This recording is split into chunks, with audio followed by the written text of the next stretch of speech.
And I want to start by thanking Mike again for joining. I'm very excited to have this discussion today.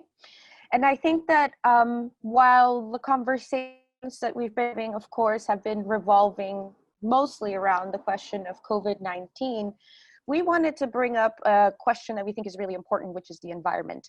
And one major threat that we ignore is that of global warming and the climate crisis that this has already unleashed. For decades, I've talked about how the current system of production, that being capitalism, has impacted the environment negatively. And this is a subject that you, Mike, have written about extensively. So I wanted for you, Mike, if you could, please talk to us about what you think is the link or commonality you see between the current pandemic and major climate disruption that we're experiencing. Of course, the original cause of pandemics since the emergence of bird flu, H5N1 back in the late 90s, and then SARS in 2003, has been the destruction of the natural barriers that traditionally separate human populations, particularly dense human populations, from wild animals. Wild animals who act as intermediaries in carrying, transmitting, and developing diseases. And in the case of coronavirus, and also in the case of Ebola fever, the original reservoir of these viruses are bats.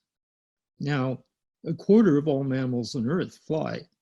There's 1,500 some species of bats. Nobody ever took bats very seriously, except for the role they sometimes play in rabies, until SARS in 2003. And just to refresh memory, this broke out in Guangdong in industrial southern China. A guy was at an airport hotel, he'd been at a conference, and within 24 hours, he'd flown out and saw a bunch of people he had contact with in the hotel.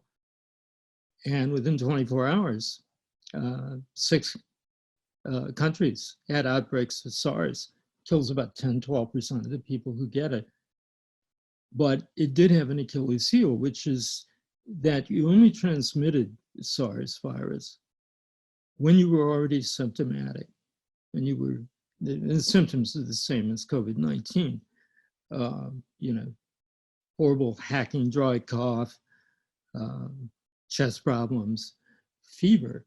So this made contact tracing, going backwards from somebody who's symptomatic to people who've been in contact, much easier. But how did bat diseases, whether directly in contact with humans or through an intermediary species, how did there suddenly so many outbreaks of this? And the answer is the multinational logging industry, multinational agriculture, as well as the poverty which forces so many poor farmers or desperate people to increasingly clear land in rainforests. And that is the process that leads to emergence of these infections. And if I could give you an example which shows how all this works, and I used this in my 2005 book, Monster at the Door, which is about the threat of flu. It's that in West Africa, coastal West Africa, which is the most rapidly urbanizing area of the world, and also with the youngest population, the greatest increasing population, people traditionally have relied on fish for protein. And 1.5 million, 2 million family fishermen would go out in the Gulf of Guinea offshore and fish would show up in the markets, and it was cheap. So that's how people got the protein, not basically through meat. But sometime in the 1980s, suddenly these factory fleets appeared in the Gulf of Guinea. And they came from Spain, from Japan, some probably from the United States. And they just began to vacuum up all the fish mass in the Gulf of Guinea. And scientists calculate that half of all the biomass in the water was captured by the factory fleets. They used to feed people. In large part, it just went into animal feed. They ground up feed to chickens. I don't know. I lived in Northern Ireland I have 2 Irish kids, and I always hated eating chicken there because you could actually taste the fish. So in other words, they basically stole the fish crops from ordinary West Africans. Food prices started increasing. Fish became too expensive for poor families. Well, at the same time this was going on, big multinational lumber companies, logging firms, were logging out the world's second largest tropical rainforest. The first is Amazon, of course. This is the one in West Central Africa, Democratic Republic of the Congo, Gabon, Cameroons.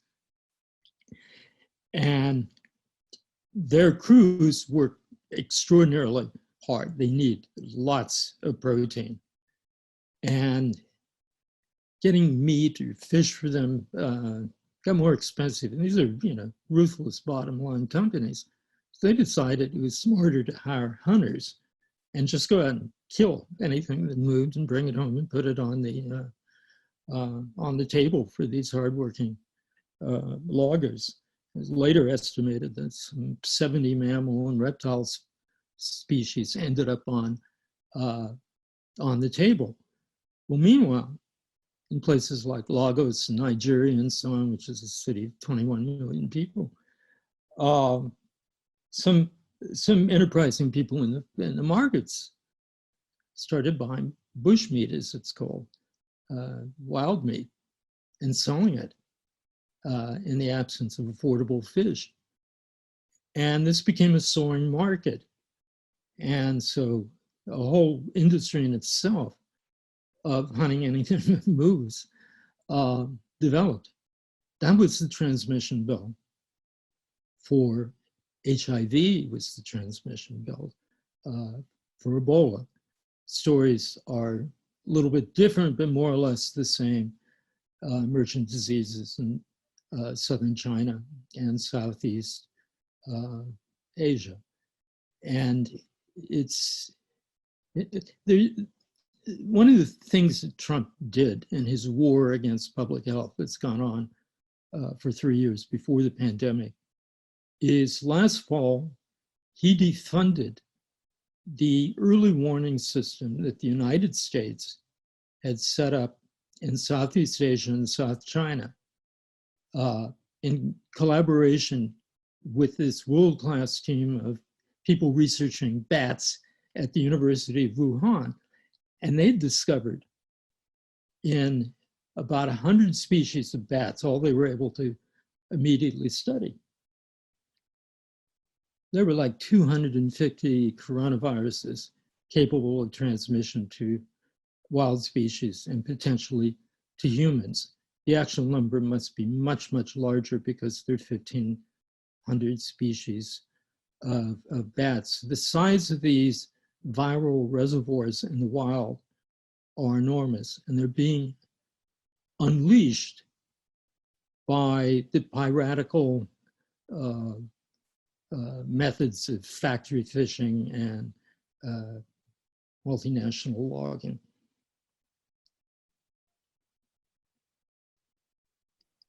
Thank you. Thank you so much for that. I think that we can see yet again, in one of the main focus of our discussion today is to, again, just try to connect how the system of production creates all of these crises.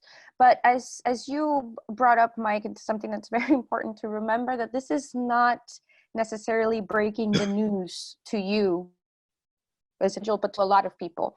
You mentioned the book 50 years ago, The Monster at Our Door, The Global Threat of Avian Flu. This was again 15 years ago, where you were already discussing the potential of a threat of a pandemic.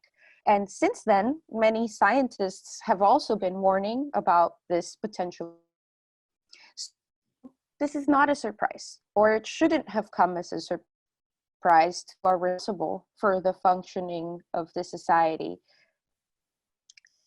We have seen other countries with far fewer resources been able to intervene aggressively to stop the spread of the virus. For example, Hong Kong, South Korea, Taiwan, Singapore. What accounts for the abysmal failure of the United States, the wealthiest country in the world, to adequately respond to this crisis? Why were they so unprepared for an event like this? Well, let me just first mention, by the way, that the country which has been the most extraordinary, after probably Taiwan, which has had all but 7 deaths from coronavirus, has been Vietnam, which has had almost no death. And the reason that Vietnam is so successful is they have a village level primary care and medicine. And because they were in the center both of avian flu and also SARS, they're community health people. These aren't doctors or even registered nurses. They're people who have training to recognize and diagnose infectious disease, as well as do all the ordinary, taking your temperature and being responsible for sanitation. And that, combined with the fact that the French, when Indochina was a French colony, they set up the tropical outpost of the Pasteur Institute in Vietnam. Vietnam has absolutely world-class virologists, people who study these diseases. And it was this combination of having grassroots primary care, trained in recognizing infectious diseases, and world-class scientists allowed a country, a relatively still poor country, to so far defeat coronavirus. Now, about the United States, we were prepared. We were highly prepared in 2005, and coincidence of avian flu and SARS. President Bush, may not like him for anything else, but he was very scared by this, and he set up a task force. And in 2005, the United States had a national strategic plan for pandemic outbreak. Influenza pandemic, but almost virtually every part of it applies whole cloth to coronavirus. That plan has been regularly revised. There have been scores of other plans on a local level and an international level. The World Health Organization was set up. The Obama administration, which moved very aggressively around emergent new diseases, viral diseases, particularly the Ebola, very scary Ebola outbreak in West Africa, revisited these plans. And it also realized that the strategic stockpile, and don't believe anything the little son-in-law says about this never being designed to help states. No, federal government is primary responder. That was run down during the scare over swine flu in 2009. And the Obama administration, well aware that there was a shortage of masks, ventilators, other protective gear, decided that it would make more sense. And unfortunately, Obama was listening to Harvard-trained economists telling him, no, we do it just-in-time production. So they spent $15–20 million, and they had a company develop a machine that could turn out 10 times as many N95 protective masks in a day as current production process. The idea was that from a pandemic, you roll that out. And you go up to last fall. And everybody is warning about a pandemic. Trump's own Council of Economic Advisors issues a report about it and points out in language, which I think is one of the few instances where both the right and the left in economics would probably agree, that you cannot rely on big pharma, for-profit pharmaceutical development to develop the vaccine, to develop new antivirals, and especially to develop antibiotics. And I'm sure people listening, some of you have had relatives or people you know who've gotten infections in hospital, almost died from one a couple of years ago. This is killing 30, 40,000 people a year, and eventually it's supposed to kill about 250,000. And we desperately need new antibiotics, but these are not developable on the basis of profit, because profit will always drive you to develop cures for sexual dysfunction in aging males like myself, or heart medicines, or addicting people to tranquilizers, or painkillers. So absolutely everything was predicted, but from the moment, in fact, on the eve of the inauguration, a week before the inauguration, the outgoing Obama pandemic people wanted to fully alert the incoming Trump crew about the dangers, but also the planning that they had. So they invited them to join, and they carried out a simulation, kind of a war game of a pandemic infection. And the war game showed very clearly that supplies would be short, response would be unorganized. There was a tremendous need to update it. And now we know from the whistleblower in Health and Human Services the other day that he repeatedly told Trump administration in January, we don't have this stuff. We need to develop it. Taiwan faced with the same situation, put its military in charge of manufacturing masks and increased the output tenfold in a 3-week period. China increased their output 100-fold in a 4-week period. So I won't go on with this, but the point I want to make is it's not incompetence. It's the fact that the Republicans in power since Reagan administration have waged war on public health. And Trump came into power, he began dismantling everything.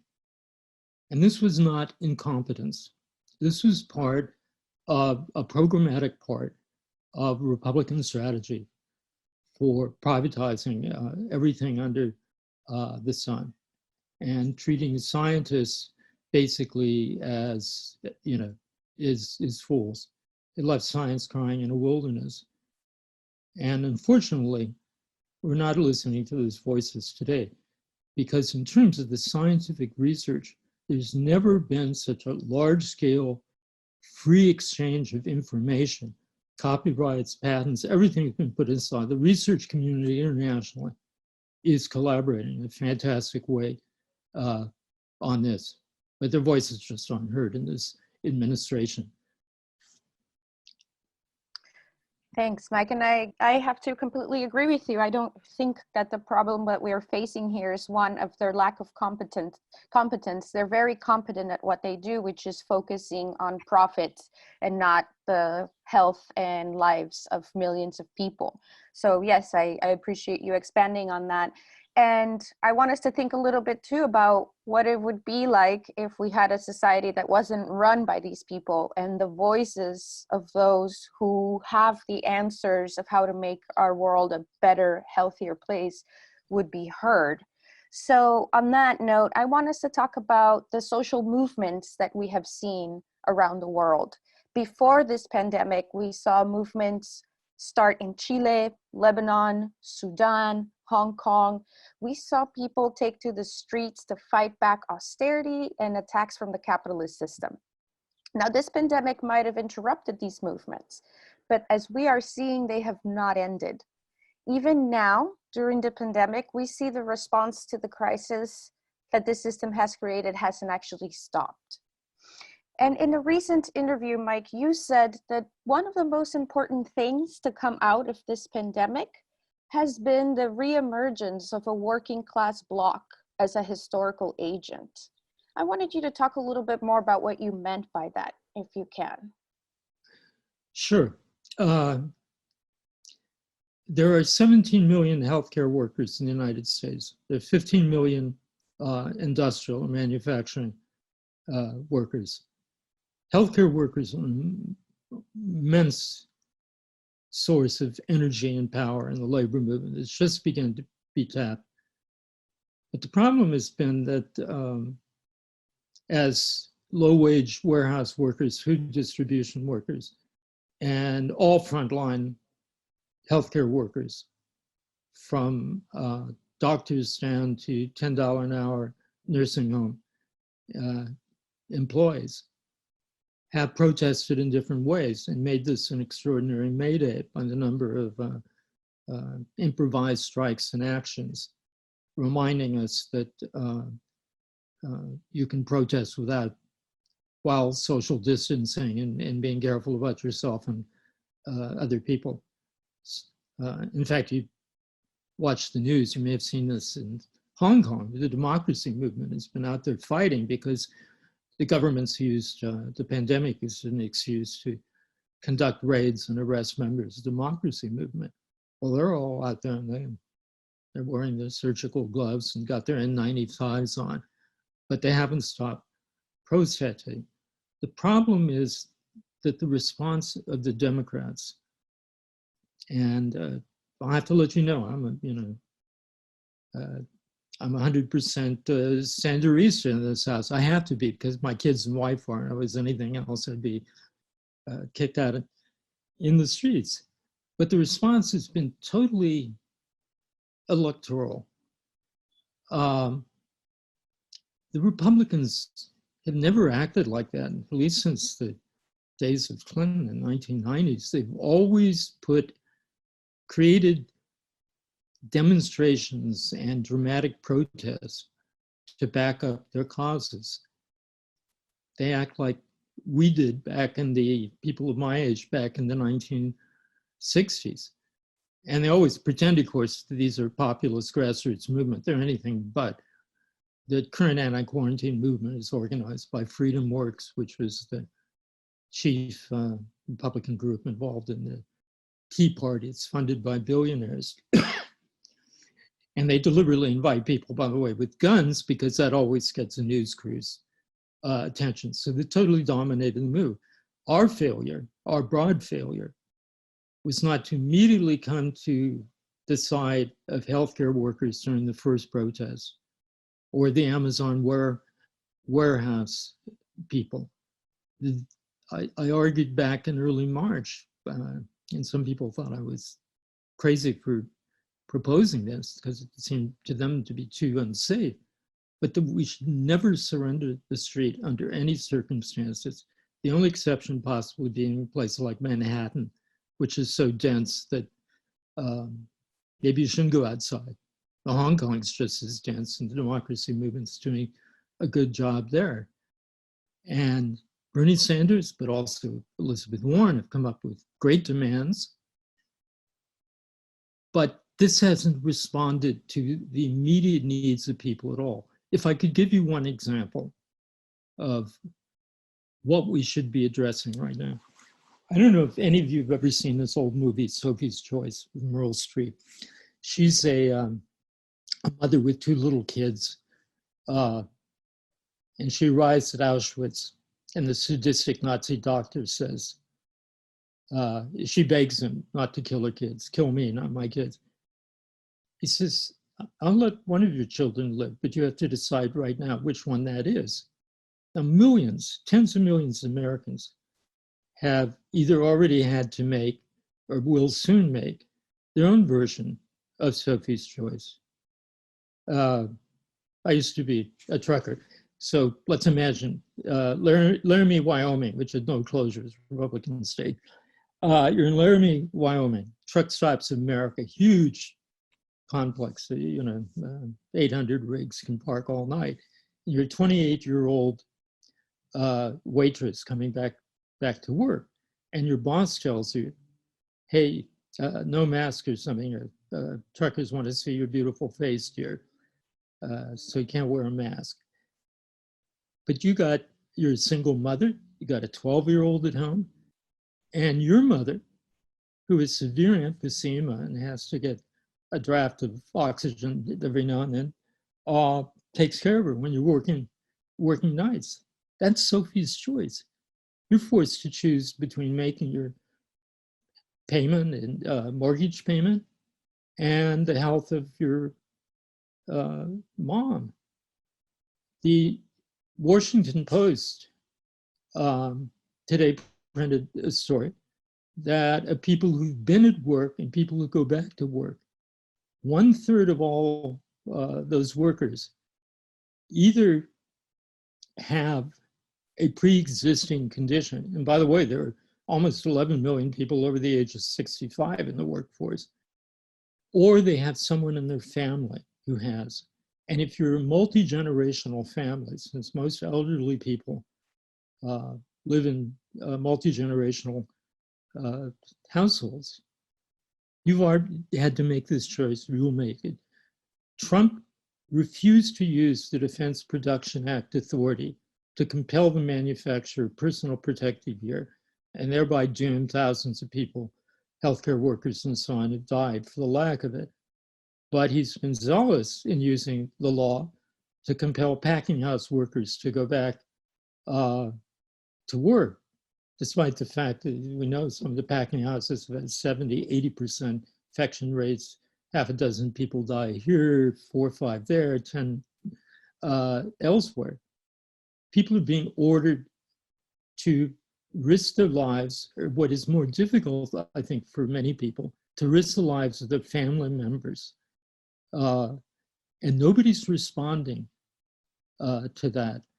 We should have been on top of that. There should have been an ad on TV with the 28-year-old waitress from Laramie saying, I got to pay my mortgage, but I don't want to kill my mother. I want to go back to work. Why don't I have protective gear?